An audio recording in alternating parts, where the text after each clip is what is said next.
যে আমার কিছুই নাই। এই এখন বৃষ্টি পড়তেছে, অনেকের তো বাইরে কাপড় আছে।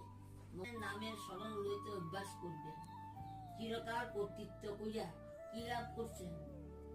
আপনার ভাগ্যের অতিরিক্ত পিছিয়ে পান না। আমার ভাগ্যে যা আছে তাই পাবো, তার থেকে বেশি পিছিয়ে পাবো না। কর্তা হইতে যাইয়া অপার অভাব চিন্তা সর্বদা কষ্ট ভোগ করিতেছেন। জানবেন আপনি কর্তা নন। যদি কর্তা হইতেন তবে আপনার বাসনা অনুযায়ী সকল কার্য কেন সফল করতে পারেন না? যদি আমাদের হাতে চাবিকাঠি হইতো তাইলে তো আমরা সবকিছু করতে পারতাম। আমরা কেন করতে পারি না? আমরা কেন করতে পারি না? আমরা তার জানিয়ে না, চিনিয়ে না। আমরা আপনার কোন মতে আছেন? আমি রাম। আমার তো জিজ্ঞেস করে আমি শুরু